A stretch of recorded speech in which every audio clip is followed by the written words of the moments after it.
E aí, galerinha, beleza? Por que eu estou fazendo essas aulas, né? Vocês já viram pelo título. Que como eu estou refazendo as aulas de lógica de predicados, né? Porque as aulas antigas ainda eram do começo do canal, mal tinha começado a fazer vídeos, então eu não sabia muito bem explicar e não ia muito bem ao ponto, então tinha muito vídeo que eu meio que enrolei, eu também não tinha tanto material e vou tentar tirar o atraso com esses novos vídeos. E por que eu estou fazendo logo vídeos sobre regras gramaticais, sobre regras como, por exemplo, esse vídeo aqui que eu vou falar um pouquinho bem por cima sobre substantivo. É muito mais para eu poder revisar também, né? Mas às vezes pode ser que esteja meio enferrujado para saber o que é um substantivo.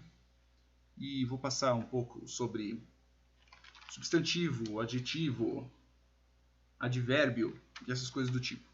Beleza? E afinal de contas, sujeito e predicado vai entrar também no meio.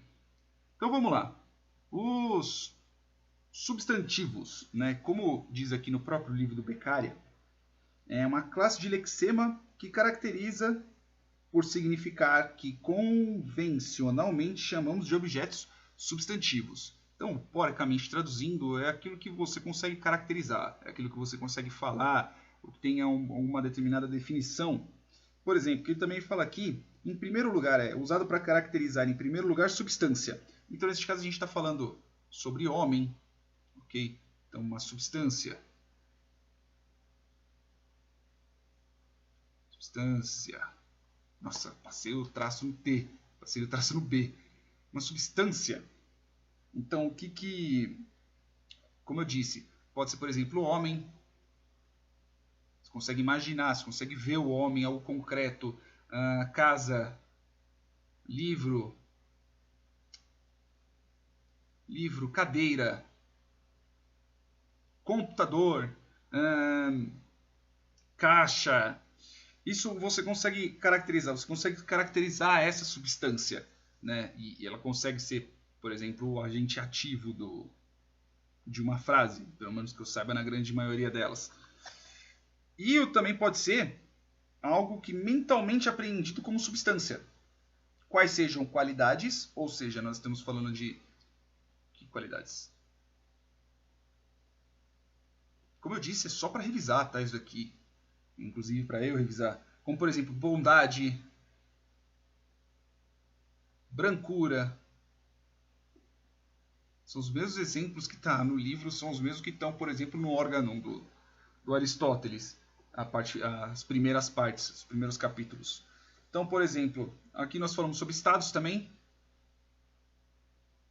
Então, quando nós tratamos de estados, não é Rio de Janeiro, Minas Gerais. É saúde,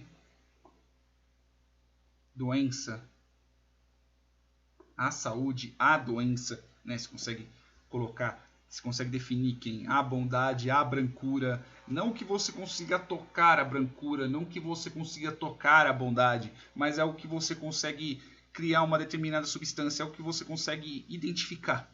Como, por exemplo, galinha, né? O velho exemplo da galinha.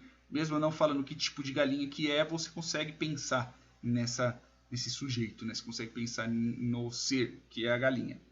Ok? Nós estamos falando também sobre estados, processos, neste caso, chegada, entrega, aceitação. Chegada, entrega, aceitação e assim sucessivamente. Ok? Então, isso faz parte dos substantivos. E só mais um pedacinho que eu vou falar, que temos a diferença entre substantivos concretos e substantivos abstratos. Por exemplo, substantivo concreto, como está escrito aqui, é o que designa ser de existência independente. Então, estamos falando sobre independência. Então, independente, então a gente somente pode falar, por exemplo, dele, como por exemplo, casa. Casa é independente. Mar é independente. Automóvel é independente. Filho, mãe, sei lá, neto, sobrinho, qualquer coisa desse tipo é algo independente. Vou só colocar um aqui, por exemplo. Mãe. Casa, vai, casa. E quando nós estamos falando sobre substantivo abstrato, né, independente, estou ficando louco aqui, é concreto. Seja burro. Não seja burro. É que na anotação que eu coloquei, o independente está embaixo do substantivo concreto. Então aqui, o substantivo abstrato. Eu vou colocar aqui, abstrato. Então, o substantivo abstrato, ele depende de alguma coisa para poder ter um determinado contexto. Como, por exemplo, prazer. Prazer de quê? Prazer a quem? Prazer de qual coisa? Beijo, trabalho, saída, beleza, cansaço. Isso daí você depende, por exemplo, além de não ser algo concreto, né? Pois afinal, prazer, você não consegue definir prazer, você não consegue moldar prazer. Saúde, saída, né? Ele precisa de um contexto. Você sai da onde? Você pode, por exemplo, até mesmo entrar dentro de uma casa, você está saindo da rua, por exemplo. Isso é um exemplo bem Zé. Né? Eu posso estar saindo do quintal, eu posso estar saindo de dentro do meu carro. Né? Lógico, sair de dentro, né? Sair de fora.